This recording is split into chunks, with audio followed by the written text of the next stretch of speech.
তোমরা যারা এসএসসি 2026 বিজ্ঞান পরীক্ষা দিয়েছো, তো তোমরা বিজ্ঞান পরীক্ষায় কারা বেশি নাম্বার পাবে? তোমরা যারা আর্টস এবং যারা কমার্সের শিক্ষার্থীরা রয়েছে তোমাদেরই তো বিজ্ঞান পরীক্ষা হয়েছে। তো জেনে নাও তোমাদের বিজ্ঞান পরীক্ষায় নাম্বার কীভাবে হবে। তোমাদের তো লিখিত অংশ সৃজনশীল প্লাস সংক্ষিপ্ততে যেখানে 70 নাম্বার ছিল, সেখানে তোমাকে 23 পেয়ে পাস করতে হবে, যেটা খাতাটা শিক্ষক পাবে। আর এমসিকিউতে 30 নাম্বার রয়েছে, যেখানে তোমাদেরকে 10 পেয়ে পাস করতে হবে। মাথায় রাখবা 10-এর কম পেলে কিন্তু ফেল হিসাবে গণ্য হবে, কারণ লিখিত অংশ এবং এমসিকিউ উভয় তোমাদের কিন্তু আলাদা করেই পাস করতে হয়। তো তোমাদের বিজ্ঞান পরীক্ষায় সৃজনশীলে তোমার কীরকম নাম্বার পাবে দেখো। বিজ্ঞান পরীক্ষায় যারা সৃজনশীলে সঠিক ব্যাখ্যাটা লিখে আসতে পেরেছো, অর্থাৎ যে ব্যাখ্যাটা চেয়েছে তুমি তোমার ভাষায় লিখে আসতে পেরেছো সুন্দর করে, তারা 10-এ 10ই পাবে। কারণ বিজ্ঞান পরীক্ষায় শিক্ষকরা খুব একটা নাম্বার কাটে না, কারণ এইগুলো তো আসলে পিওর নাম্বার। তোমরা যারা মোটামুটি মূল কথাগুলো লিখে আসতে পারো তারা 10-এ 10ই পায় সৃজনশীল অংশে।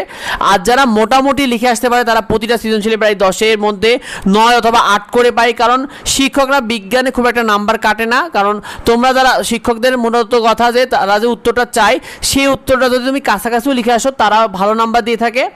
তবে তোমাদের একটা বিষয় মাথায় রাখতে হবে, বিজ্ঞানে যারা উত্তরের ক্ষেত্রে বানানটা ভুল করে ফেলে, কারণ বিজ্ঞানে বেশ কিছু বানানগুলো থাকে যেগুলো একটু ভিন্ন টাইপের থাকে, যেগুলো তোমাদের অনেকে লিখতে গিয়ে ভুল করে ফেলো।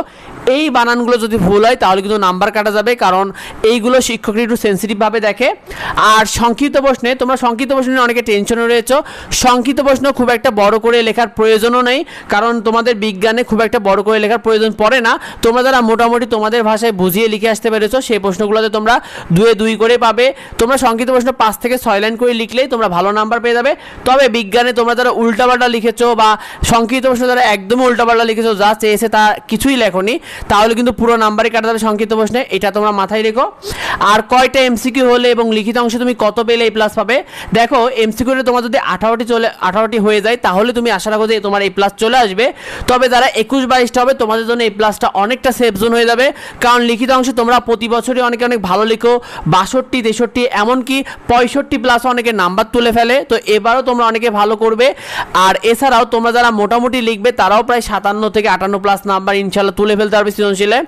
তো এটা নিয়ে টেনশন করার কিছু নেই। তোমরা কলেজ ভর্তি সহ তোমাদের যাবতীয় আপডেট আমাদের এডুবঙ্গ ইউটিউব চ্যানেলে পেয়ে যাবে, এডুবঙ্গ ফেসবুক পেজে পেয়ে যাবে। সেগুলো পেয়ে এডুবঙ্গ ইউটিউব চ্যানেলকে সাবস্ক্রাইব করে রেখো, এডুবঙ্গ ফেসবুক পেজকে ফলো দিয়ে রেখো। আর এই ভিডিওটা বেশি তোমার বন্ধুদের শেয়ার করে দাও, যাতে তোমার বন্ধুরা এই বিষয়টি জানতে পারে। তোমাদের পরীক্ষা কার কেমন হয়েছে অবশ্যই কমেন্টে আমাদেরকে জানিও। দেখা হয় পরবর্তী ভিডিওতে, পরবর্তী আপডেটে। ধন্যবাদ সবাইকে।